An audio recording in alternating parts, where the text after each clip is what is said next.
Sim. Toquei, fui lá e peguei.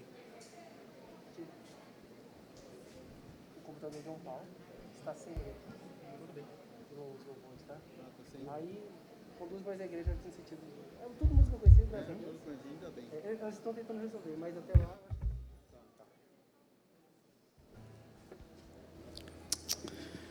Graça e paz, igreja. Amém? Vamos ficar em pé, meus irmãos. Vamos começar esse culto adorando ao nosso Deus. Você que veio aqui, entregue seu louvor a Ele nesse momento, por essa semana que se passou, porque Deus cuidou da gente. Amém, igreja? Vamos orar ao Senhor. Senhor, nós queremos entregar, Senhor, esse culto a Ti, Senhor, porque o Senhor é o Deus da nossa vida, Senhor.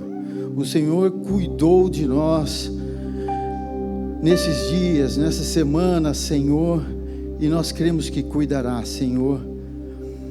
Que esse culto, que essa adoração possa ser somente a Ti, Senhor. Queremos adorar, queremos louvar o Teu nome, Senhor, sobre tudo, sobre todas as coisas, em nome de Jesus, amém. Santo, santo, santo é o Senhor, amém, igreja? Vamos adorá-lo.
Louve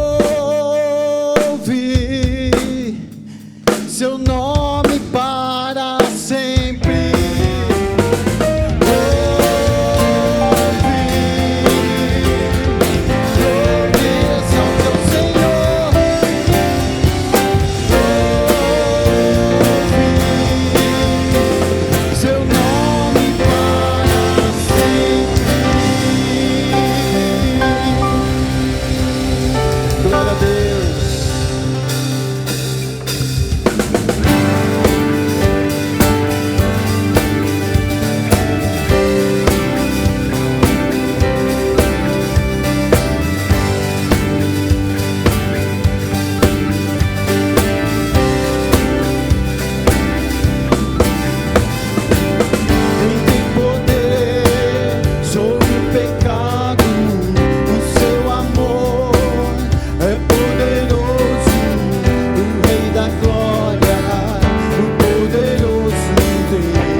salvos, amém, através do seu amor, Jesus.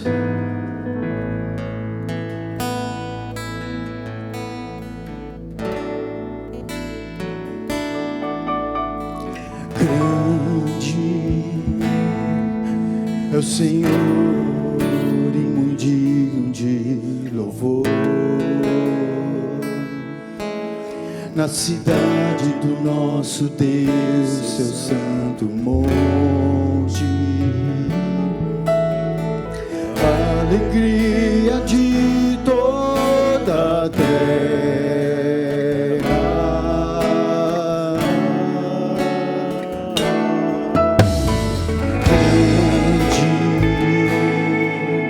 É o Senhor em quem nós temos a vitória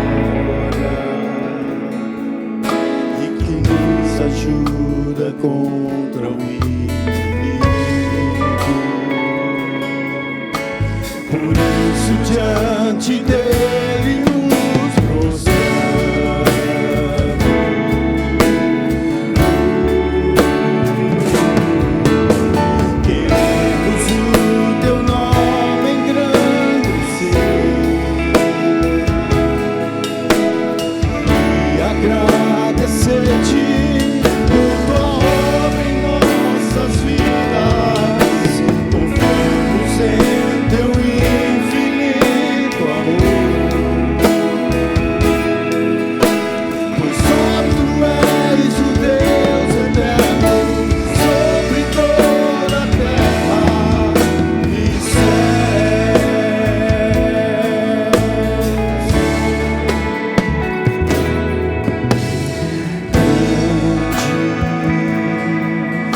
Senhor e muito digno de louvor.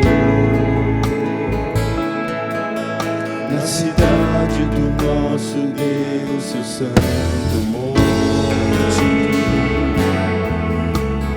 a alegria de toda a terra.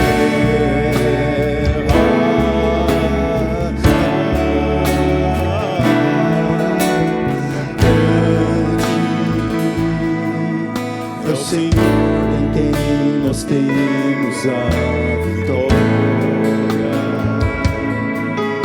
e que nos ajuda contra o inimigo. Por isso diante dele nos prostramos.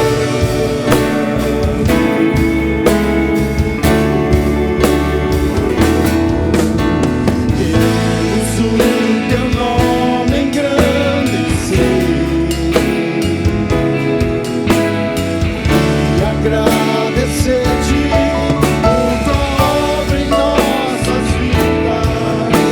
Confiamos em teu infinito amor, pois só tu és o Deus eterno sobre toda a terra e céu.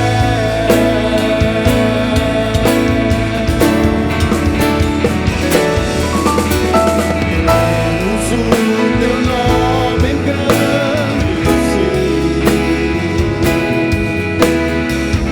e agradecer-te por tua obra em nossas vidas. Confiamos em teu infinito amor, pois só tu és o Deus eterno sobre toda a terra e céus, sobre toda a terra e céus, sobre toda a terra e céus. Graças a Deus, glória a Deus, amém. Pode sentar, irmãos.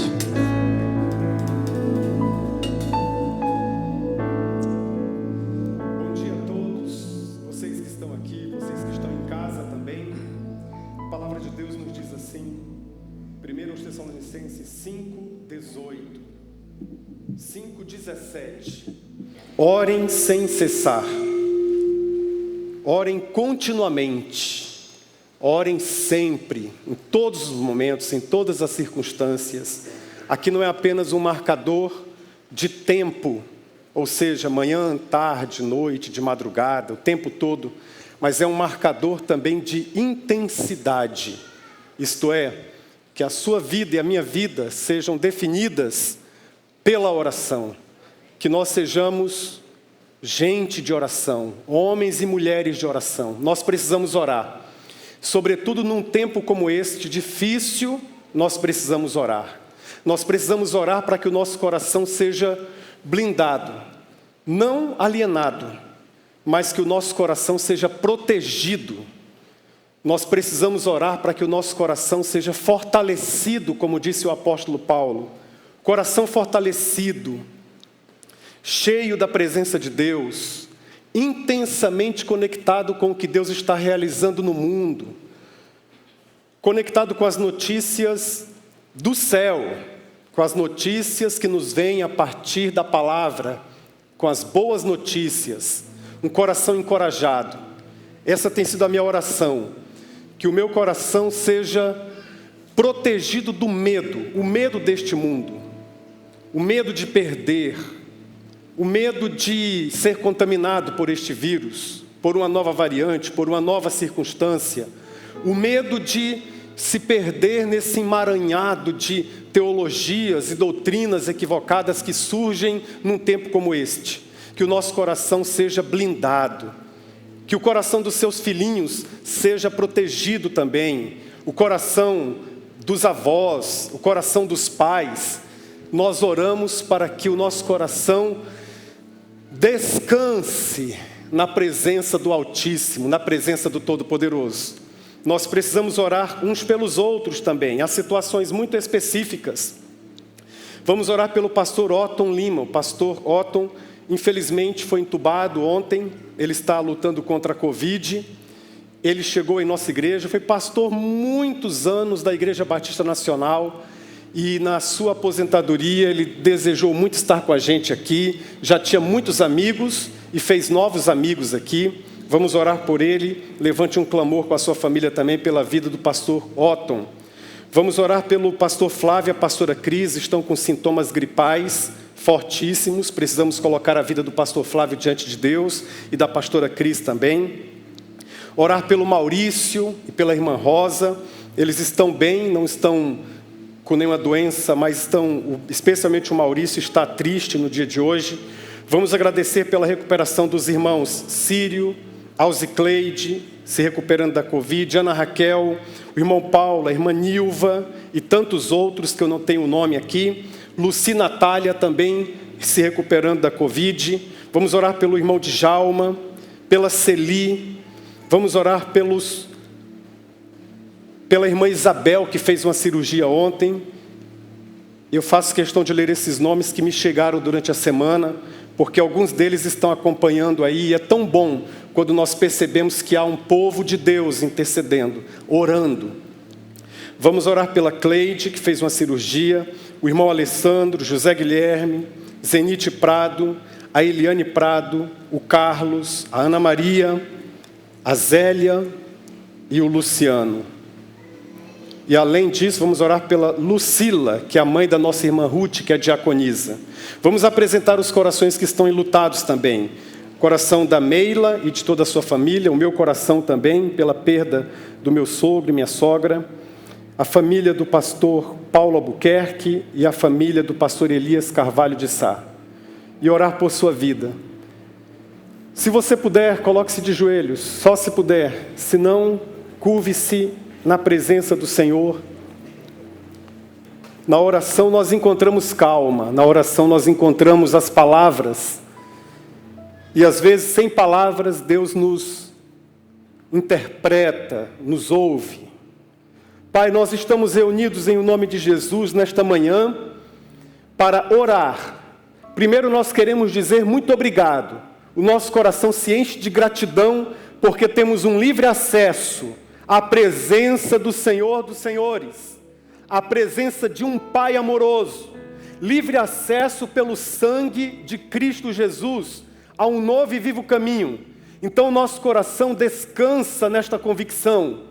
Nós não lançamos palavras ao vento, nós falamos com um Deus amoroso, cheio de graça, de bondade, eterno, um Deus que é benigno, que olha para nós e tem planos de bem, planos de um futuro, planos de amor e de graça, planos, ó Deus, de restauração, de recuperação, de saúde.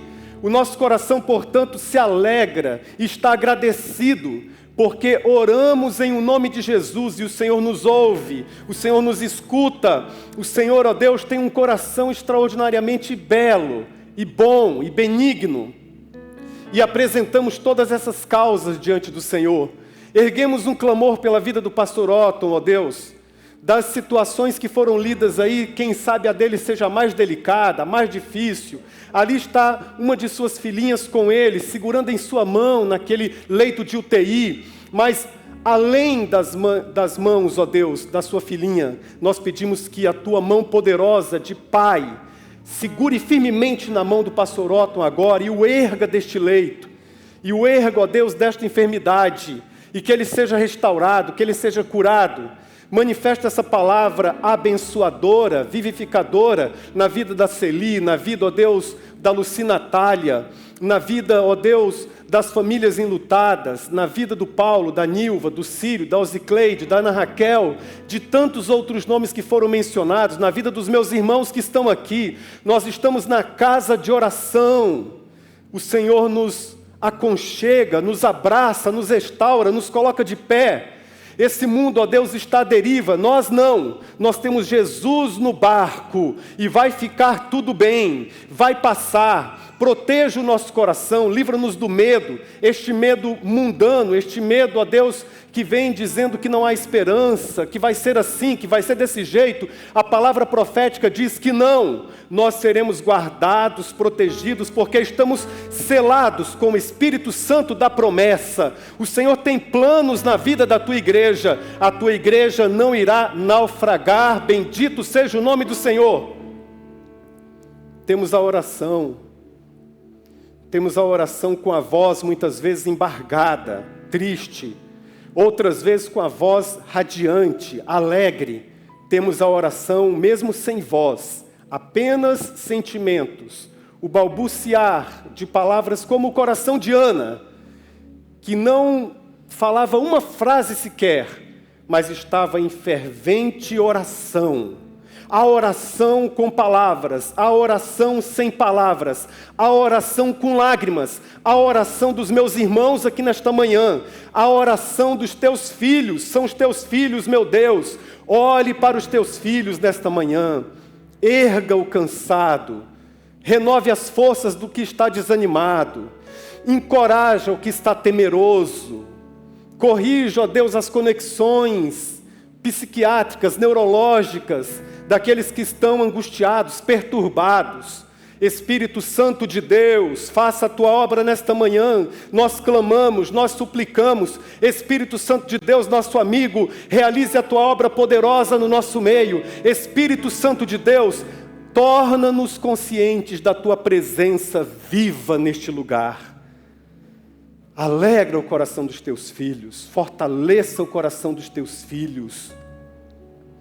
Abençoe o pastor Flávio, a pastora Cris, liberta-os desta gripe, deste vírus, liberta-os. Abençoe o Djalma, o meu amigo, meu irmão, abençoe os meus irmãos, abençoe os teus filhos, abençoe o teu povo nesta terra, nos dê experiências neste deserto, experiências similares às experiências que o Senhor dera aos teus filhos no deserto, ao saírem do Egito. Diz a tua palavra que nem sequer suas sandálias foram gastas. Muitos e muitos anos, e o Senhor, Deus de detalhes, louvado seja o teu nome, não permitiu que nem mesmo as sandálias dos pés dos israelitas fossem gastas. Proteja a nossa vida, que nós não nos desgastemos com este mundo perverso. Se tivermos que gastar a nossa vida, que seja na proclamação do Teu Evangelho. Em nome de Jesus. Amém. Louvado seja o nome do Senhor. Glória a Deus. Amém. Amém. Aleluia. Sabe, irmãos, Deus nos concede muitas alegrias no ministério pastoral. Uma delas, deixa eu pegar aqui, uma delas nós vamos vivenciar agora, tá? Olha só, que delícia, que coisa maravilhosa. Uma família toda está radiante, com um sorriso de um canto ao outro, porque o evangelho verdadeiro, ele diz assim, chorem com os que choram, mas se alegrem com os que se alegram. Agora, nós vamos nos alegrar com essa família aqui, ó, a família do pastor Diogo Alves de Oliveira, Isabela Torres Molina de Oliveira, os avós, bisavós, da Elisa Molina de Oliveira. Os avós, se quiserem vir também, toda a família pode vir aqui, por favor. Espera aí, Diogo, vou colocar minha máscara aqui para segurar essa princesa, né? Pode segurar de frente. Sim? Espera aí. Me ajuda aí. Me ajuda. Coloca de frente aí, porque eu já perdi a prática, viu? Aqui. Abaixar o vestido assim. Aí.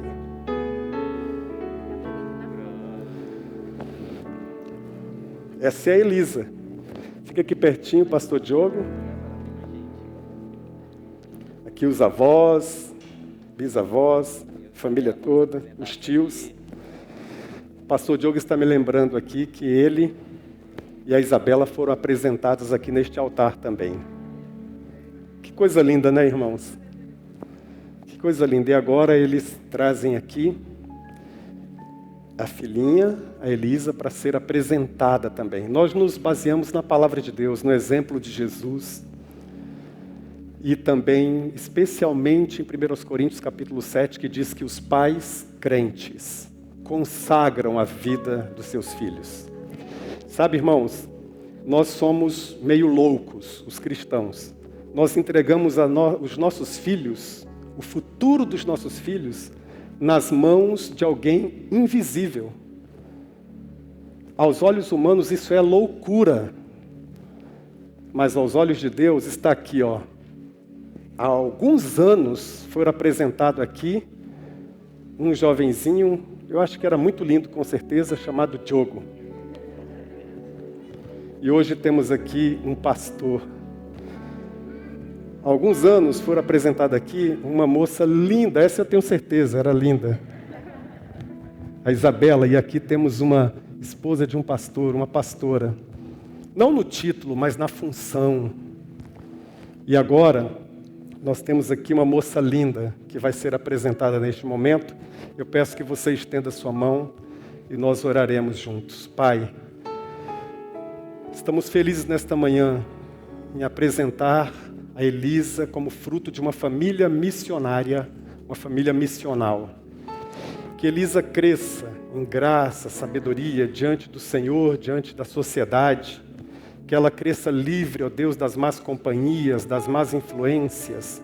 Seja guardada, protegida e que ela seja mais ousada do que os seus pais na propagação do Evangelho. Que ela seja protegida na mente, no coração e que seja, ó Deus, uma filhinha amada do Senhor nesta terra. Em nome de Jesus, nós a consagramos e a apresentamos nesta manhã. Amém, Senhor. Amém.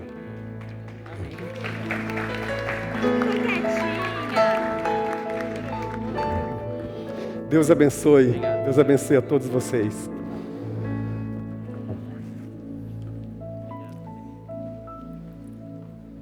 E outra coisa que deve alegrar o coração da igreja, eu faria isso no final, mas quero fazer agora também, e depois nós reservaremos um tempo precioso para a exposição da palavra de Deus, que hoje é a continuação do capítulo 13 do Evangelho de Jesus segundo o relato de Mateus. Antes eu quero comissionar aqui o Daniel e Sara. Eu peço que eles venham à frente, Daniel Silveira e Sara. Muitos na igreja já conhecem o Daniel. A Sara, tantos outros já a conhecem também. Eles casaram recentemente. Eu estive no casamento deles lá em Niterói, no Rio de Janeiro. Daniel é filho de pastor Cláudio, que já esteve aqui com a gente, pastor em Mineiros até pouco tempo. A Sara também é filha de pastor, e ambos lutaram o quanto puderam, que é sempre assim, contra o chamado ministerial. Deus sussurrava e eles diziam: será? Manda outro, manda outra. E crescendo numa família pastoral, eles viram todas as lutas e dificuldades pelas quais passa um pastor, e eles, todas as vezes que Deus chamava, todas as vezes que Deus insistia, eles sempre davam um jeito de falar: depois, escolha outro. Mas um dia não teve jeito. Um dia Deus falou: eu preciso conversar seriamente com vocês. E conversou com ela, e de repente Deus forjou no coração deles um chamado muito bonito. E agora eles tinham chamado, estavam orando. Tinham chamado, mas não tinham a oportunidade ainda. Nós vamos para onde? Eles já estavam pastoreando lá na Primeira Igreja Batista de Guarulhos, os jovens e os adolescentes. Mas queimava no coração deles algo que tinha a ver com missões. E nessa oração toda, silenciosa, que ambos realizavam diante de Deus, veio uma oportunidade.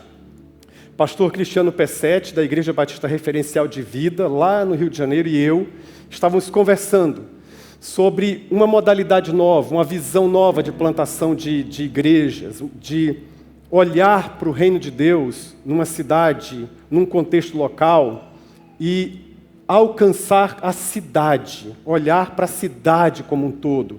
É uma visão que parte do pressuposto que cada igreja, numa cidade influenciadora, deve ser também uma igreja influenciadora. E nós temos aqui, você sabe disso, algumas congregações. E Nova Mutum é uma delas. Então ardeu no meu coração o desejo de fazer um projeto piloto em parceria com a Igreja Batista Referencial de Vida, no Rio de Janeiro, na cidade de Nova Mutum. Começamos a conversar, Daniel e Sara nem estavam ainda nos planos. Começamos a conversar, pastor Cristiano Pessetti e eu, a Esther também. Conversa vai, conversa vem. A conversa de dois pastores em relação ao reino de Deus não é assim, conversa vai, conversa vem. É assim, conversa vai, conversa vem. Conversa vai, conversa vem. Que envolve muita oração nesse processo todo. E nesse contexto todo, surgiu o nome do Daniel e da Sara. E aí nós apresentamos à igreja, final do ano passado, o plano, o projeto, numa assembleia. A igreja aprovou e nós vamos começar esse projeto novo agora em fevereiro.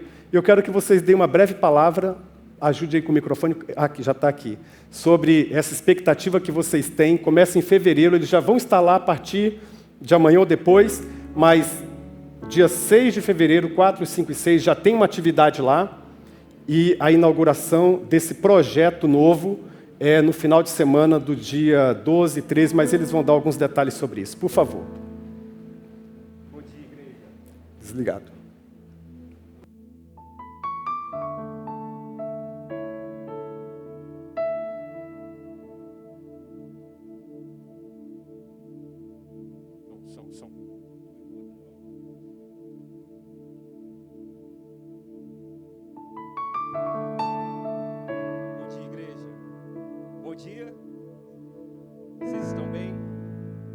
É uma alegria imensa entrar ali, a gente revive tantas coisas, olhar aqui pessoas tão lindas, tocando, cantando, e olhar esse pastor maravilhoso.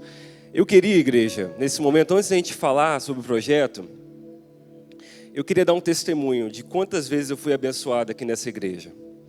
Aqui nessa igreja, eu fiz amigos. Aqui nessa igreja, eu fiz família. Eu fui abraçado em vários momentos. Momentos de dificuldade. Eu vim para cá para fazer faculdade na UFMT de Engenharia Química. E no meio desse percurso, várias coisas aconteceram. Entre elas, um luto. Minha mãe faleceu. E eu vejo aqui pessoas que me abençoaram tremendamente. Amigos que Deus me deu. que foram no meu casamento lá para o Rio, 50 pessoas. E eu tenho aqui um pastor, que foi meu pastor aqui em Cuiabá. Desde que eu cheguei aqui, você me recebeu de braços abertos. Fazia o que podia para me abençoar. E eu queria que a igreja, nessa manhã, de uma forma muito generosa e bonita, aplaudisse o pastor que nós temos.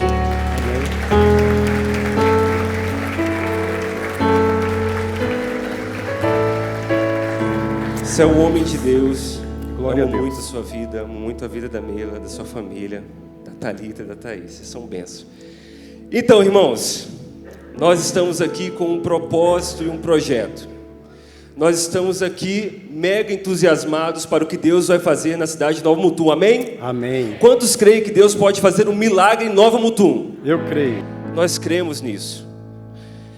E nós olhamos para o que Deus pode fazer e o que nós temos de responsabilidade no reino. Desde 2020 nós estávamos pastoreando os jovens, os adolescentes em Guarulhos, e Deus colocou no nosso coração esse novo projeto, no nosso coração, no coração do pastor Júnior, no coração do pastor P7. E esse projeto já começou. Esse projeto começou nos jovens, mas eu quero fazer um apelo ao seu coração. Revisite no seu coração o quanto você tem se envolvido com missões. Jesus, ele deu uma ordem bem clara para nós: ide e fazei discípulos. É uma ordenança de Jesus. E Salmos, capítulo 19, diz que obedecer às ordenanças do nosso mestre é mais precioso do que o ouro, é mais doce que o mel. Então nós temos que obedecer a ordenança de ir e fazer discípulos. É uma ordenança missional. O quanto você tem se envolvido? Talvez você começou o 2022 com vários projetos, propósitos, e um deles é se tornar mais missional, é participar mais da obra. Glória a Deus por isso. E tem uma grande oportunidade para você fazer isso.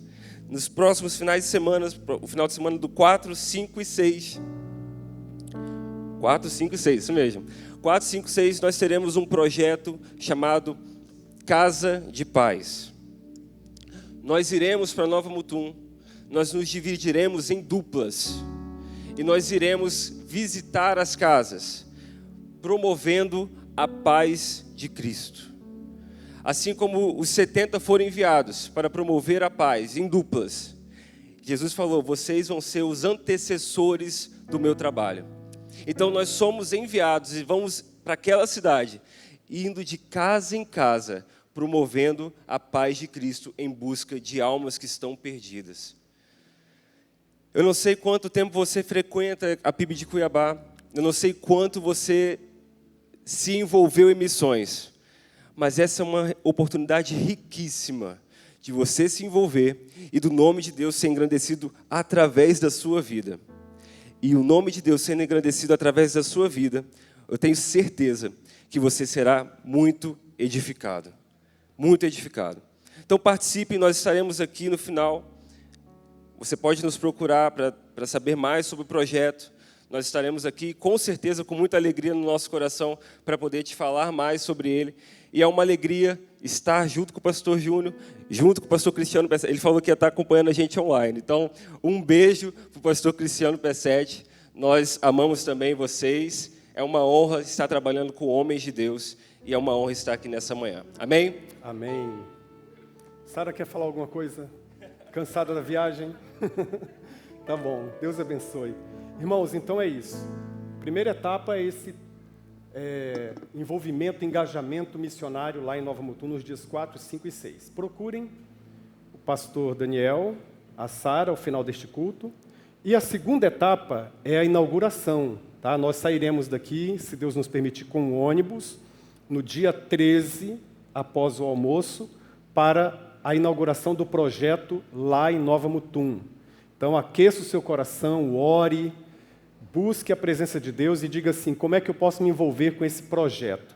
É um projeto novo, essa parceria é nova para nós também, é um modelo, quem sabe vai abençoar outras igrejas no Brasil, mas a nossa preocupação imediata é que o nome de Deus seja glorificado, seja honrado naquela cidade através desse casal de missionários. Em nome de Jesus, tá bom? Vamos agora dedicar ao Senhor as nossas ofertas, os nossos dízimos, as nossas contribuições. Nós cantaremos uma canção agora. Em casa você também tem essa oportunidade através das informações bancárias aí. Nós investimos naquilo que acreditamos. Essa é uma praxis, é um princípio, e ele é espiritual. Se você acredita, você participa, você investe. Isso é verdade até mesmo para um restaurante que você vai almoçar. Até mesmo para algo tão corriqueiro. Você passa em frente a um restaurante, se você acredita, você entra. Se você não acredita, se não foi convencido, você passa à frente e algumas vezes vai até num restaurante bem mais distante. Não é assim? Então, da mesma forma, esse princípio, ele é profundamente percebido em tudo que nós fazemos na igreja. Se eu acredito, eu invisto. Se eu acredito, eu participo financeiramente. Se eu acredito, eu também invisto o meu tempo participando de algum ministério. Por exemplo, nesse momento da história da nossa igreja, nós estamos com uma carência de voluntários. Alguns ficaram enfermos, outros mudaram de cidade, alguns mudaram de país. Eu tenho falado alguns domingos sobre o Ministério Infantil. O Ministério Infantil está com déficit de pessoas para ajudar. Mas outro ministério que está com déficit também é o Ministério do Multimídia. Esses irmãos ficam escondidos ali, fazendo um trabalho maravilhoso, projetando tudo que vai no telão e também o que vai na transmissão. É um trabalho muito bacana.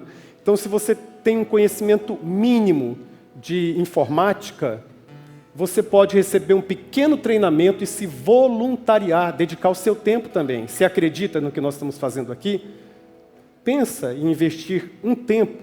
A escala é uma escala muito bacana. Se todo mundo ajuda, fica leve para todo mundo. E nós estamos fazendo um apelo especialmente para os adultos, porque os jovens, eles estão envolvidos em praticamente todos os ministérios da igreja. Só que nessa fase também está pesado para os jovens, porque tem jovens aqui, sem exagero, tem jovens que estão participando de 5 ministérios. 5, um único jovem de 5 ministérios. E ainda tem que ter tempo para a família. Onde é que vai sobrar o tempo para namorar para esse jovem? Não é verdade? Concorda? Eu quero fazer casamentos também. Tem que ter tempo. Então eu quero fazer um apelo a você que é adulto. Você que é adulto. Deus quer usar a sua vida. Você tem algum conhecimento de informática? Se apresente, suba aquela escada ali e vai naquele balcão que tem ali, no final da galeria, a nossa galeria aqui, se apresente para a equipe e diga assim: eu quero conhecer mais do Ministério de Multimídia, eu quero conhecer mais do que vocês estão fazendo, eu quero ajudar. Conheço muito, conheço pouco, preciso de um treinamento e quero ajudar. Quem sabe a partir do próximo domingo, você já não esteja ali com alguém te ajudando, te auxiliando para abençoar quem está aqui e quem está em casa na transmissão, acompanhando a transmissão. Tá bom? Então, esse é o tempo que nós temos agora para dedicar um pouco dos nossos recursos para abençoar a obra de Deus, mas pense no que o pastor falou também sobre voluntariado. Vamos cantar mais uma canção e daqui a pouquinho a gente volta para a ministração da palavra do Senhor. Só pra te adorar e fazer teu nome grande e te dar o louvor que é devido.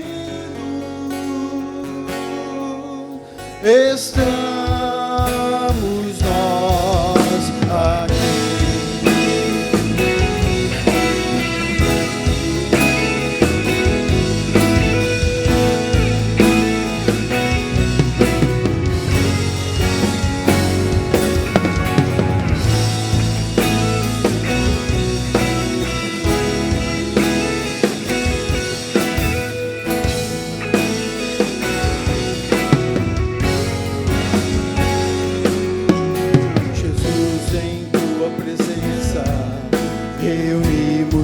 reunimos aqui, contemplamos tua face e rendemos-nos a ti, pois um dia tua morte trouxe vida a todos nós e nos deu completo acesso ao coração do Pai. O véu que separava já não separa mais.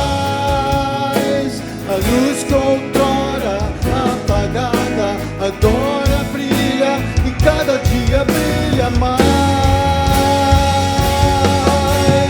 Só pra te adorar, fazer teu nome grande e te dar o louvor que é devido. Estamos nós aqui.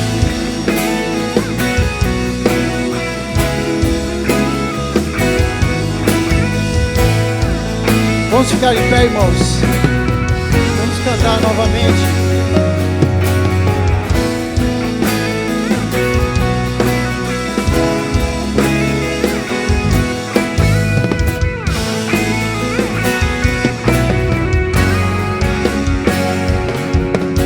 Jesus, em tua presença, reunimos-nos aqui, contemplamos tua face e rendemos-nos a ti, pois um dia tua morte trouxe vida a todos nós e o seu completo acesso ao coração do Pai. E o véu que separava já não separa mais. A luz que outrora apagada agora brilha e cada dia brilha mais. Só pra te adorar e fazer teu nome grande e te dar o louvor que é devido. Estamos nós aqui. Estamos nós aqui. Estamos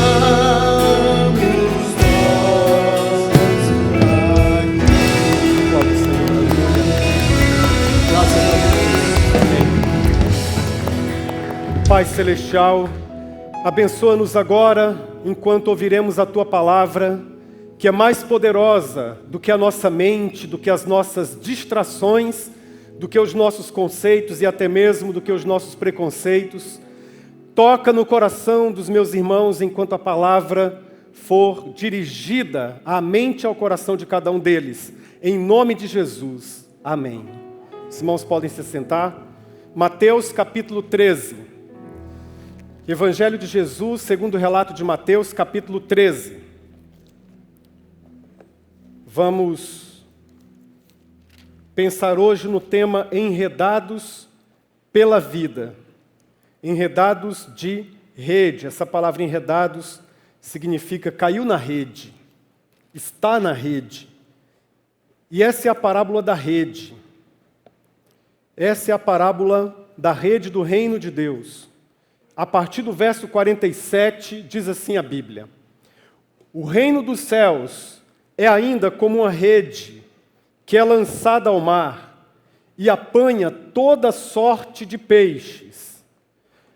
Quando está cheia, os pescadores a puxam para a praia. Então se assentam e juntam os peixes bons em cestos, mas jogam fora os ruins.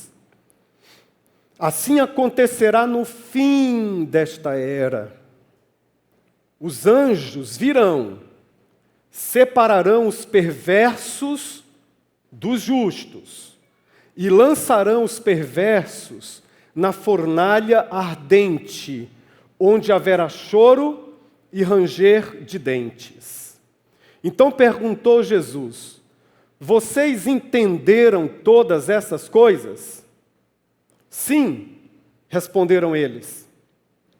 Ele lhes disse: por isso, todo mestre da lei, instruído quanto ao reino dos céus, é como o dono de uma casa que tira do seu tesouro coisas novas e coisas velhas. E tendo terminado de contar essas parábolas, essas histórias, Jesus saiu dali.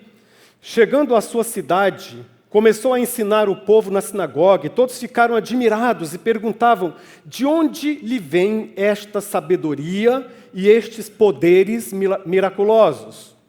Não é este o filho do carpinteiro? O nome da sua mãe não é Maria? E não são seus irmãos Tiago, José, Simão e Judas? Não estão conosco todas as suas irmãs? De onde, pois, ele obteve todas essas coisas? E ficavam escandalizados por causa de Jesus. Mas ele lhes disse: só em sua própria terra, em sua própria casa, é que um profeta não tem honra. E não realizou ali muitos milagres por causa da incredulidade deles. Esse é o trecho, um trecho denso. Enredados pela vida. Jesus era um exímio contador de histórias. Ele contava muitas histórias. E aqui, só no capítulo 13, ele compartilha 7 histórias sobre o reino dos céus. Ele gostava desse método, porque na visão de Jesus, isso abria o entendimento, e na verdade é assim. Quando nós contamos uma boa história, todos param para ouvir. E Jesus contava excelentes histórias. Essa última do capítulo 13 é uma delas. Então eu imagino, porque para ler a Bíblia nós temos que imaginar a Bíblia, eu imagino Jesus chamando seus discípulos, especialmente Pedro, Tiago, João e André. Por que especialmente? Porque estes eram pescadores e trabalhavam juntos na pesca, e dizendo mais ou menos assim: Pedro, Tiago, João e André e os demais, nós estamos aqui à margem do mar da Galileia, do lago de Genezaré. Então, olhem a distância, vejam os pescadores. Vocês já fizeram aquele trabalho muitas vezes. Olhem para o mar, olhem para a praia. Vejam agora que a rede já está cheia, já está plena. Estão vendo os peixes pulando? Estão vendo? Agora observe o que eles vão fazer. Vocês já fizeram isso milhares de vezes, Pedro, André? Milhares de vezes. Olha o que eles estão fazendo. Eles estão puxando agora o arrasto, puxando agora a rede de arrastão, puxando todos os peixes, e vejam como a rede está repleta, como a rede está cheia. Olha o movimento sincronizado, perceba a força que eles empreendem. Eles estão puxando a rede, e vejam quantos peixes. Chegou o momento agora da seleção, André. Pedro, chegou o momento agora da separação, lembra? O que eles vão fazer agora é exatamente isso. Eles vão pegar os peixes bons, colocá-los no cesto. 1 a 1, 10, 15 peixes bons, 20, 30. Quantos peixes no cesto? Estão percebendo que eles estão jogando fora, no mar, outros peixes? Sim, porque o mar é o habitat natural, é o meio ambiente dos peixes, e eles estão devolvendo esses peixes. São os peixes ruins. E vocês sabem quais são os peixes ruins?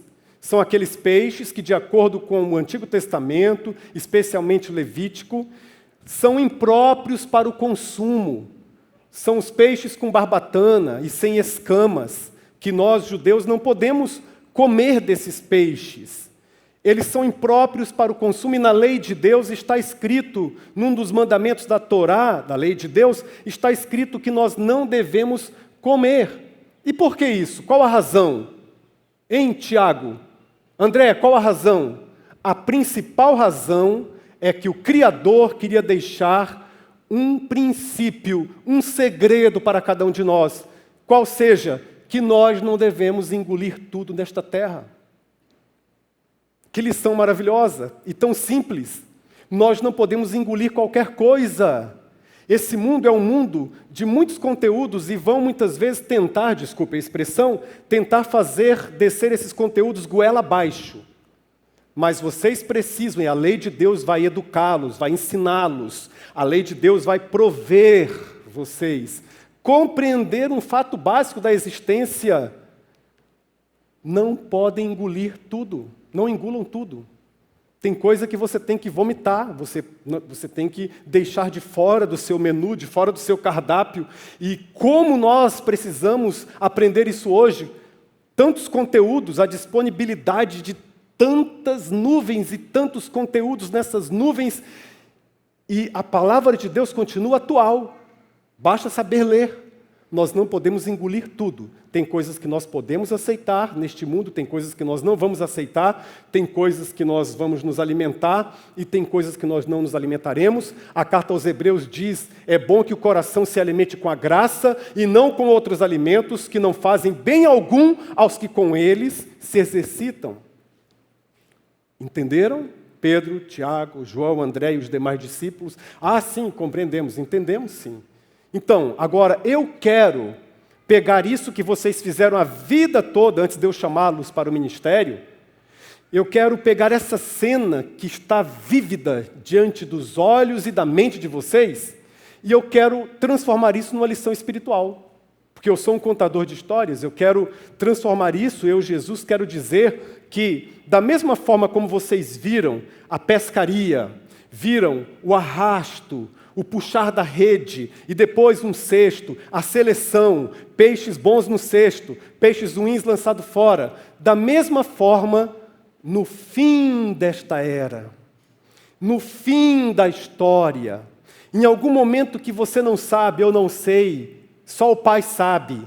Em algum momento, os anjos, não vocês, os anjos, eles vão também arrastar todos os peixes, quer dizer, agora, homens que foram pescados pela igreja em todos esses anos, eles vão ser arrastados para a praia. Eles vão ser arrastados não pela igreja, não pelos discípulos, não por homem algum, não por pastor algum, mas esse será um trabalho dos anjos. É um trabalho de Deus, porque haverá, no final desta era, uma seleção, uma separação. Assim como os peixes foram selecionados entre bons e ruins, também os homens serão selecionados, separados entre os bons e os perversos e maus. E por que Jesus mudou a expressão ruins para perversos? Porque a palavra grega que aparece aqui nessa porção da Bíblia, quando vai falar dos homens perversos, é a palavra poneru. Guarda essa palavra, ela aparece aqui 2 vezes. Poneru. Poneru é a mesma palavra que Jesus utilizou na oração do Pai Nosso. Quando ele termina a oração do Pai Nosso, ele diz assim: e livra-nos do mal. Amém. E livra-os do poneru. E livra-os do mal. Maligno. Poneru significa maligno, malignidade, perversidade, distorção de alma e de coração. Então Jesus estava falando com os discípulos: eu não estou falando de qualquer tipo de homem mau. Eu não estou falando do homem que eventualmente faz o mal, pratica o pecado, eventualmente cai, eventualmente se distancia dos propósitos, do alvo de Deus. Eu estou falando daquele homem que já está completamente poneru, completamente maligno, completamente desumanizado, monstrificado, está completamente dominado pelo mal, não consegue viver sem o mal, não consegue viver sem o pecado, não consegue viver sem se lamear, se sujar todo. Fecha a porta definitivamente para Deus e diga: Deus, não me interessa a tua presença, não quero, você atrapalha a minha existência, você está longe. Esse é o que a Bíblia chama de poneru. E Jesus diz que não agora, mas no final desta era, os anjos, é um trabalho para os anjos. Os anjos, que são espíritos ministradores, espíritos invisíveis, Os anjos virão ao final desta era e eles vão separar. Só eles podem fazer isso, os homens não podem. Só eles veem na perspectiva de Deus o coração e diz, esse é bom. É a palavra dikaios do grego. Homem bom ali é dikaios. Dikaios significa literalmente justo. O homem justo. O homem justo foi aquele justificado pela fé. Ele foi declarado justo, ele colocou toda a confiança em Jesus. Ele disse, eu não sirvo, eu não presto, eu sou inadequado, eu sou um pecador, mas eu confio na obra de Jesus, eu confio no que Jesus Cristo fez na cruz do Calvário, e eu me rendo, eu me entrego completamente a Ele. Eu creio no Evangelho, e crer no Evangelho significa dizer, Deus tem razão. Eu dou razão ao Deus do universo, eu dou razão ao Criador. Então, Deus coloca, diz a Bíblia sobre ele, Romanos capítulo 5, versículo 1, um selo, justificado. Justificado, ele está justificado. Eu passei por uma experiência assim, eu vou contá-la rapidamente, quando eu estive com um grupo dessa igreja na Jordânia, Turquia e Israel. Mas na entrada da Jordânia, nós estávamos em 39 irmãos, eles deixaram todos passarem e eu fiquei de fora. Eu fiquei. E eles me levaram para uma salinha e vi uma gente falando em árabe, eu não entendia nada, porque lá no guichê eles perguntaram o nome do meu avô e deu um branco, eu esqueci completamente o nome do meu avô. Não sabia. Então vinha alguém e me perguntava em árabe. Depois de 15 minutos vinha uma outra pessoa e me perguntava em árabe. Depois vinha uma terceira pessoa, um terceiro agente, pegava a minha mochila, levavam de um canto, levava para o outro, passava numa máquina, no raio-x. E eu coloquei na minha cabeça o seguinte, não importa o que eles perguntem, eu vou responder não sei, não sei, não sei. E vou responder em português, que eu não sei em árabe. Então eles perguntavam qualquer coisa, eu falava, eu não sei o nome do meu avô, não sei. Eles perguntavam outra coisa, eu também não sei o nome do meu avô. E foi assim durante 1 hora. Depois de 1 hora eles me liberaram e colocaram na minha bag, na minha mochila, uma tarjeta escrito em árabe. E eu queria saber o que estava escrito ali. O guia, brincando comigo, disse assim, ele falava árabe, ele disse assim, está escrito aí, ele não sabe o nome do avô dele. Mas depois de meia hora eu descobri que não era isso que estava escrito. O que estava escrito era assim, ele já foi vistoriado, está justo, está justificado. Ele já foi vistoriado. Quando você crê no Evangelho, quando você crê em o nome de Jesus, quando você recebe o Evangelho, há um selo na sua mochila da vida, isto é, na sua existência, que diz assim, já está vistoriado. Romanos capítulo 8, verso 1 diz, nenhuma condenação há para os que estão em Cristo Jesus. Ele está em Cristo Jesus, já está vistoriado. Mas esse texto está aqui para nos dar convicção de que nós já passamos pela vistoria espiritual. Já passamos por essa vistoria do Espírito. Então, esse Poneru é esse homem maligno. E diz a Bíblia que naquele grande dia, naquele terrível dia, nessa seleção angelical, nessa seleção dos anjos, os homens que passaram pela vistoria, os homens que foram justificados, eles serão separados no sexto. O sexto é o reino dos céus, o sexto é a presença de Deus, o sexto é o reino de Deus. E os outros serão lançados na fornalha ardente. Essa fornalha ardente é um símbolo para o inferno. Eles serão lançados no inferno. Há outros textos da Bíblia que afirmam isso. Eles serão lançados no inferno porque não quiseram o Evangelho, não receberam o Evangelho. E talvez alguns estejam pensando aqui, nunca mais volto nessa igreja. A palavra hoje está difícil, está dura, está complicada. É o evangelho do medo que o pastor está pregando hoje? Sim, porque o medo, nesse sentido, também faz parte do evangelho. É melhor o evangelho do medo do que o evangelho da moda. O evangelho da moda rasgou essas páginas da Bíblia. O evangelho da moda riscou essas páginas que falam de céu, que falam de inferno, que falam de juízo final, que falam de responsabilidade espiritual, que dizem que no final Deus vai nos pedir contas e cada um de nós teremos que prestar contas diante do Senhor. o evangelho da moda não fala de inferno, não fala de juízo final, não fala de lago de fogo e enxofre, mas o evangelho real, o evangelho de Jesus Cristo, ele fala de coisas que eventualmente pode dar um medo no coração. Eventualmente pode dar um pavor no coração.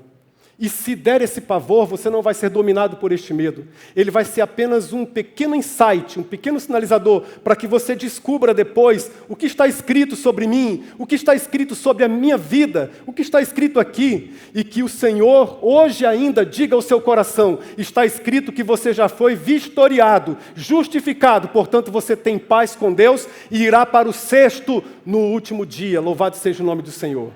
Irá para o reino dos céus. Esse é o evangelho que a Bíblia ensina. Mas uma pergunta que talvez você faça seja a seguinte: pastor, e eu fiz essa pergunta algumas vezes, você não está sozinho durante essa semana. Eu sou peixe bom ou peixe ruim? Eu sou peixe bom ou peixe ruim? O que eu faço? Eu sou peixe bom ou peixe ruim? E Jesus diz no verso 51, Jesus perguntou, vocês entenderam todas essas coisas? Sim, eles responderam. Sim, eles responderam. Vocês entenderam todas essas coisas? Então aqui Jesus está dizendo para nós, em outras palavras, o seguinte: eu não sou apenas um contador de histórias. Eu não sou apenas um contador de histórias, que às vezes tem algumas de terror, histórias de terror, filmes de terror. Eu sou também um consertador de histórias. Não apenas um contador, mas um consertador de histórias. E Deus quer consertar histórias nesta manhã. Deus quer consertar vidas nesta manhã. Aqui em casa, Deus quer transformar vidas nesta manhã. E há aqui o roteiro dele.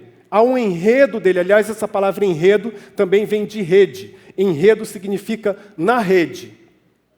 Na rede de Jesus, no enredo de Jesus, sobre a história da salvação, pode incluir você e eu. E há 4 coisas para você hoje, nesta manhã, em casa e aqui, identificar se o seu coração está no caminho do sexto. A primeira delas é entender o Evangelho. Entender o Evangelho. Porque a Bíblia diz assim, Romanos capítulo 10, versos 9 e 10. Se com a tua boca confessares a Jesus como Senhor, e em teu coração creres que Deus o ressuscitou dentre os mortos, serás salvo. E mais adiante se diz que a fé vem pelo ouvir, e ouvir a palavra de Deus. Então preste atenção em mim aqui. Se você está ativamente envolvido em entender o Evangelho, a chance de você ser peixe bom aumentou para 99,9%. Se o seu coração quer compreender, quer entender o Evangelho, se você está disposto a entender, é por isso que a pergunta mais importante desse trecho que estamos estudando é essa de Jesus. Vocês estão entendendo? Porque é possível você ouvir e não compreender nada. É possível você ouvir e não querer entender nada. É possível você ouvir, mas não dar sequência. E o que Jesus está dizendo para os discípulos é: não fiquem apavorados, não fiquem com medo, apenas sinalizem se vocês estão entendendo. Entendendo o Evangelho. O Evangelho é simples, o Evangelho está nos falando hoje de manhã que haverá uma responsabilização final. O Evangelho está dizendo que você pode viver de qualquer jeito, desde que não seja um jeito qualquer. O Evangelho está dizendo que você pode viver de maneira alegre, feliz, abençoadora, sabendo que um dia você terá que prestar contas de tudo. O Evangelho não coloca um peso sobre os seus ombros. O Evangelho coloca um fardo sobre os seus ombros, o de outros irmãos, e especialmente o de Cristo.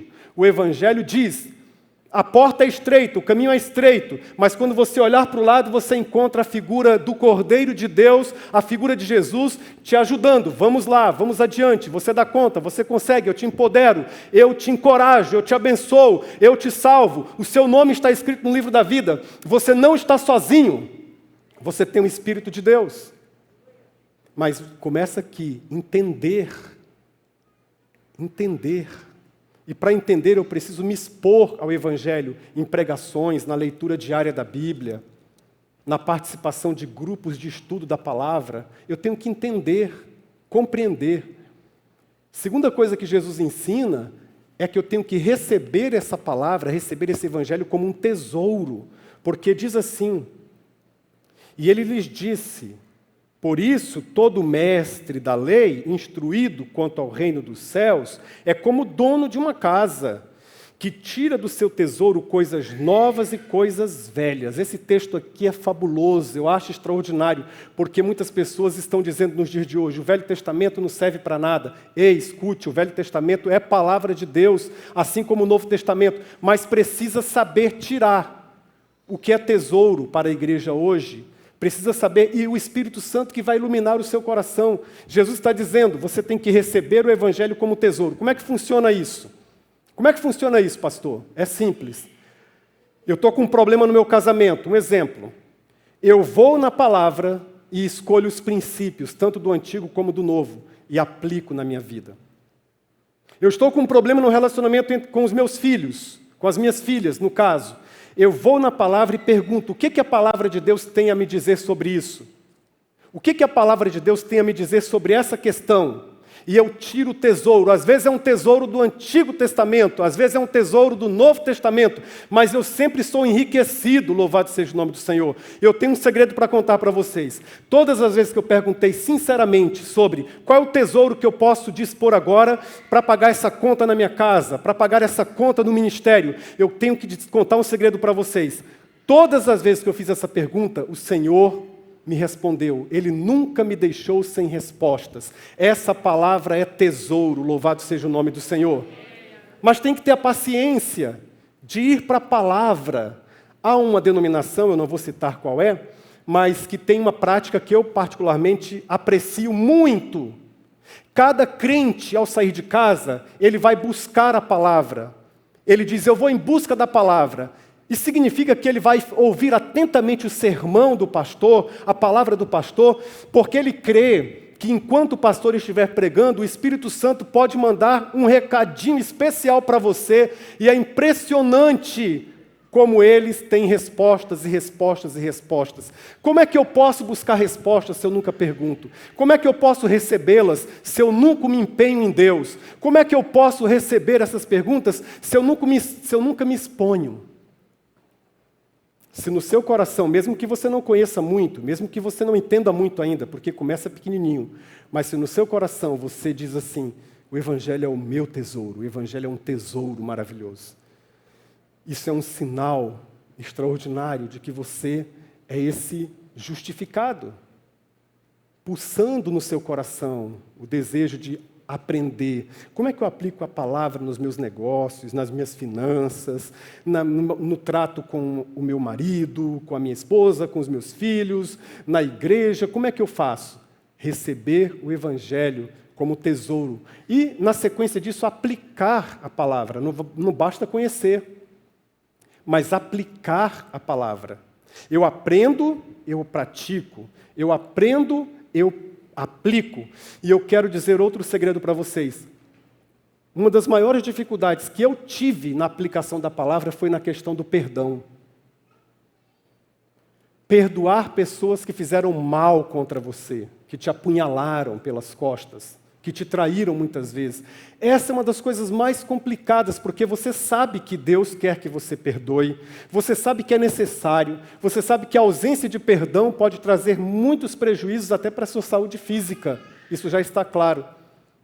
Mas é tão difícil perdoar, é tão complicado perdoar, mas quando você aplica a palavra, veja a expressão aqui, tira do seu tesouro, tira. Essa palavra tirar significa que ele tirou para usar, tirou para se beneficiar a ele e a sua casa. Então, Colossenses capítulo 3, verso 16, guarde esse texto aí no seu coração e na sua Bíblia, diz assim, habite ricamente em vocês a palavra de Cristo, ensinem e aconselhem uns aos outros com toda a sabedoria, e cantem salmos, hinos e cânticos espirituais com gratidão a Deus em seus corações. O que o texto está dizendo aqui, que Paulo falou, é que essa aplicação, ela também é coletiva. Que você deve se expor, inclusive, a outros irmãos. Que você deve, inclusive, conversar com outros irmãos maduros na fé. E olha o que esse texto está nos dizendo. Habite ricamente, ou seja, como um tesouro em vocês, a palavra de Cristo.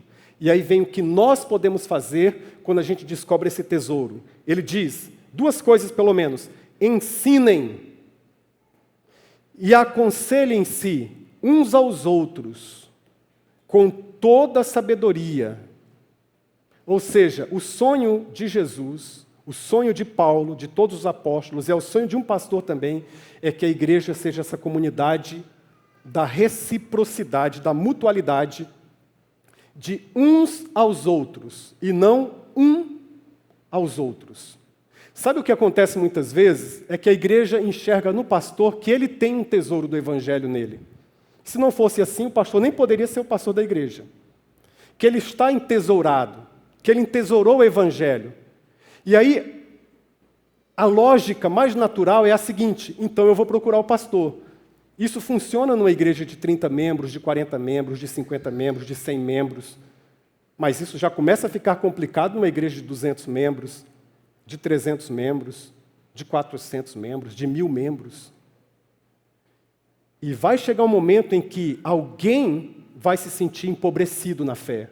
Alguém vai se sentir não atendido. Alguém vai se sentir não cuidado. Mas é óbvio, é natural, porque é humanamente impossível um só dar conta de todos. Então, o reino de Deus é um reino de multiplicidade abençoadora. Eu olho para vocês e eu sei que Deus colocou tesouro no coração de vocês. A Bíblia que eu leio diz que Deus distribuiu dons, no plural, à igreja. A Bíblia que eu leio diz que uns aqui têm dons de profecia, outros têm dons de ministérios, outros têm dons de socorro, outros têm dons de aconselhamento, outros têm dons de liderança. Eu olho para vocês e vejo o Espírito Santo equipando, capacitando-os. Então, eu olho para vocês e quero dizer, se mexam para a glória de Deus, louvado seja o nome do Senhor. Enriqueçam-se, enriqueçam-se. Porque a Bíblia diz, ensinem e aconselhem uns aos outros com toda a sabedoria. E aí vai ser festa, porque depois que a resolução, a celebração, olha a celebração, cantem salmos, hinos e cânticos espirituais com gratidão a Deus em seus corações. Imagina um culto como esse. Tem um irmão aqui que aconselhou um casal ali que estava numa situação difícil. Aí eles estão cantando. Aí ele olha para eles assim, meio desconfiado, eles no culto. Que culto vai ser esse? Que alegria vai ser essa? Aí tem um pai que estava há 3 meses que não conversava direito com o filho. E Deus usou a sua vida, não a do pastor, Deus usou a sua vida para levar uma palavra para esse pai.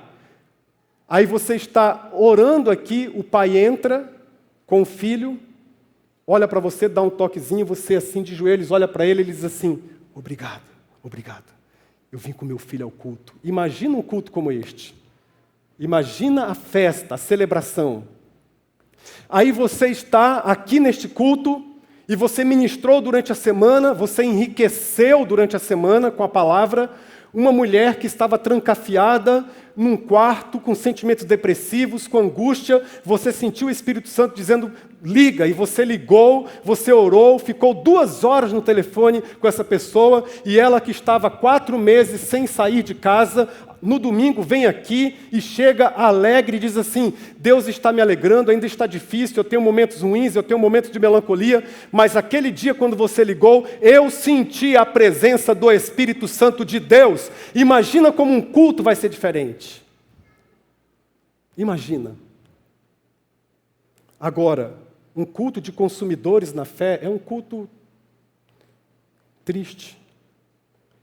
Porque é um culto em que as pessoas assistem o que o homem de Deus vai dizer, o que o homem de Deus vai falar, o que o homem de Deus vai pregar, e o homem de Deus também é gente, o homem de Deus também é ser humano, o homem de Deus também é feito de carne e osso, o homem de Deus também sofre, o homem de Deus também se fragiliza, e o homem de Deus também é gente.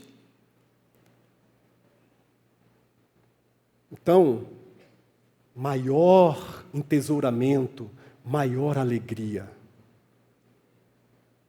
A gente vai concluir já, mas eu quero orar nesse momento. Pai, Tu conheces o meu coração. Tu sabes que esta palavra é uma palavra que veio do Teu coração para o meu coração. Tu sabes que esse encargo, ele é santo. Por isso eu oro, pedindo ao Senhor que todas as barreiras sejam destruídas, que caiam por terra agora em nome de Jesus. Todas as barreiras de compreensão, e que os Teus filhos saiam daqui nesta manhã, entendendo, como naquela manhã os discípulos saíram entendendo. Entendendo. É assim que eu oro, em nome de Jesus. Amém. Finalmente, significa também honrar a Jesus. Honrar a Jesus. A partir do verso 53, nós vemos uma desonra. A gente tem um cenário de uma desonra. Tendo terminado de contar estas parábolas, Jesus saiu dali, chegando à sua cidade, começou a ensinar o povo na sinagoga. Todos ficaram admirados e perguntaram de onde lhes vem esta sabedoria e estes poderes miraculosos. Não é este o filho do carpinteiro? O nome de sua mãe não é Maria? Seus irmãos não são Tiago, José, Simão e Judas? Não estão conosco todas as suas irmãs? De onde, pois, ele obteve todas essas coisas? E ficavam escandalizados por causa dele. Mas Jesus lhes disse: só em sua própria terra, em sua própria casa, é que um profeta não tem honra. E não realizou ali muitos milagres por causa da incredulidade deles. O que aconteceu? Eles desonraram a Jesus. Pelo quê? Por familiaridade.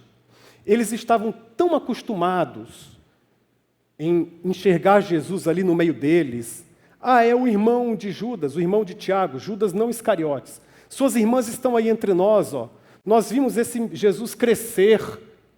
Nós vimos ele crescer entre nós. Então, ele é o Jesus carpinteiro, filho do carpinteiro José.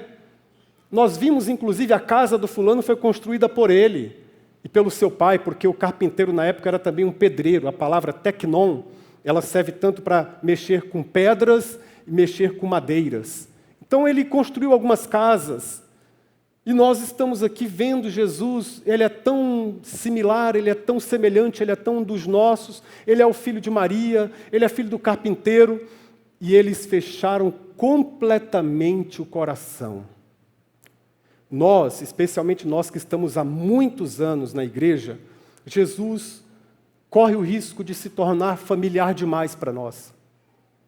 Corre o risco da gente sentir uma presunção dentro da alma de que já conhecemos tudo, já entendemos tudo, que já conhecemos a palavra, que já conhecemos as doutrinas, e nesse sentido corre um risco muito sério de nós desonrarmos a Jesus.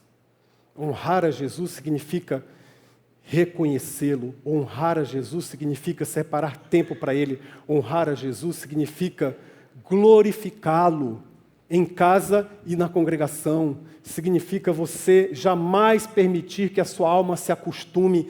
Eu não vou me acostumar. Sabe o que acaba com qualquer relacionamento? Não é a rotina. A rotina é necessária. Eu só estou falando com vocês aqui porque o meu coração obedece a uma rotina. Se o meu coração sair da rotina, eu caio aqui duro. Ou, no mínimo, eu vou passar mal, vou precisar de assistência médica. Tudo na vida precisa de uma rotina. A rotina não acaba com nenhum relacionamento. O que destrói relacionamentos é a familiaridade. Se tornou familiar demais. Se acostumou demais. Já estou acostumado, já sei, é Jesus, é Jesus, é Jesus. Não. Ele é simplesmente o Rei dos Reis, o Senhor dos Senhores, o Médico dos Médicos. Ele é o Salvador da sua vida. Ele morreu na cruz por você. Bendito seja o nome do Senhor, glorificado seja o nome do Senhor. Ele é o dono desta igreja e de todas as outras. Ele é o Senhor. Aprenda a honrar a Jesus. Entre nesse lugar e diga: Jesus, faz algo bonito na minha vida. Mas se nada acontecer, eu não vou sair daqui dizendo que foi mais um culto. Eu vou sair daqui dizendo que foi mais um culto em que eu tive a oportunidade de, pelo menos uma vez, dizer: Glorificado seja o nome de Jesus. Então, como é que eu faço para concluir, para saber se eu sou peixe bom? Eu entendo a palavra, eu começo a entender a Bíblia, as coisas começam a fazer sentido para mim. Eu recebo a palavra como um tesouro. Em terceiro lugar, eu começo a aplicá-la à minha vida, com sede de aplicar à minha vida, e eu começo também a ajudar outros, eu quero ajudar outros. E em quarto lugar, eu honro a Jesus na minha vida. Eu não considero familiar, eu não considero que eu sei tudo, eu não considero que eu dou conta de tudo, eu honro a Jesus na minha vida. Honro nas pequenas coisas, nas mínimas coisas. Eu concluo com uma história e com um versículo. A história é a seguinte: um médico, quando eu estava no primeiro ano do seminário, um dentista chegou para mim, que estava também no primeiro ano, ele já era um dentista conhecido na cidade, e Deus o chamou para o ministério. Ele olhou para a minha boca e falou assim: eu quero te dar, José Júnior, um tratamento completo. Eu sou um dentista e eu quero te dar um tratamento completo. Seus dentes não são bons. E realmente, ele foi até generoso, porque não eram bons realmente. Os meus dentes eram mais ou menos assim. Eles eram bem para frente e abertos. E eles não estavam bons de jeito nenhum. Ele olhou e teve o seu coração absolutamente cheio de generosidade e falou: eu quero te dar um tratamento completo. Completo. Tá bom, ótimo. Amanhã você vai às 14 horas no meu consultório que fica na Sans Penha, prédio tal, número tal. Anota aí. Não, eu sei. Sans Penha, prédio tal, número tal. Anota? Não, eu já sei. Aqui, ó. Minha mente é boa, minha memória é boa. Sans Penha, número tal, prédio tal. Ok, que horas? 14 horas. Vai amanhã. Amanhã começa o seu tratamento. Amanhã começa. Ok, fiquei feliz. No outro dia, almocei, fui para lá, 1h15, rodei a Sans Penha, rodei, até às 15h30 mais ou menos, não achei o consultório. E não fui, naturalmente. No outro dia, ele disse: por que você não foi? Eu não fui porque eu lembrei do número, lembrei qual era o prédio, eu lembrei de tudo, não é esse, mas eu não achei, simplesmente eu não achei. Eu fui no prédio tal, você estava bem em frente, era bem em frente a esse prédio. Olha, José Júnior, você orou? Você orou para sair de casa? Você recebeu um grande presente, eu considero que seja um grande presente, é um tratamento dentário. Você orou? Eu orei agradecendo a Deus. Tá, tudo bem. Mas você orou pedindo para Deus ir contigo até lá, te conduzir até lá, te levar até lá? Ele tem o maior prazer na companhia dos seus filhos. Ele ama quando a gente o chama para andar com ele. Você pediu isso para Jesus? Não. Isso aí eu não fiz. Tem que orar pedindo isso? Você não pediu? Não. Por isso que você não achou. Por isso que você não encontrou. É por isso que você não encontra uma porção de outras coisas na vida. Porque você acha que dá conta sozinho. E você, às vezes, não quer atrapalhar Jesus. Mas faz o seguinte, eu não vou te explicar mais nada. Amanhã, volta lá e ora antes. E eu orei e fui direto. Direto.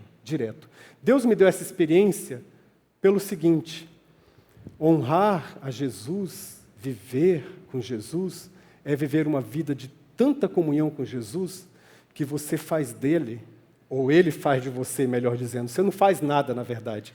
Ele faz de você um amigo. Um amigo. Então, envolva Jesus na sua vida. Envolva Jesus no seu dia a dia. Fala com Jesus em sua vida. E naquele grande dia, você ouvirá, eu separei um texto aqui, de Mateus também, Mateus 25, 34. Naquele grande dia, você ouvirá da boca do próprio Jesus o seguinte: venha, bendito do meu Pai, receba como herança o reino que lhe foi preparado, desde a fundação do mundo. Louvado seja o nome do Senhor. Você crê nisso? Feche os seus olhos, eu vou orar por você. Eu quero que você tenha absolutamente convicção de que haverá um juízo final. Esse é o ensino da Bíblia. Há pregadores na internet dizendo que não, isso foi algo cultural, mas eu digo para você com a clareza do sol do meio-dia, haverá sim um dia da prestação de contas, mas você não precisa ser lançado fora.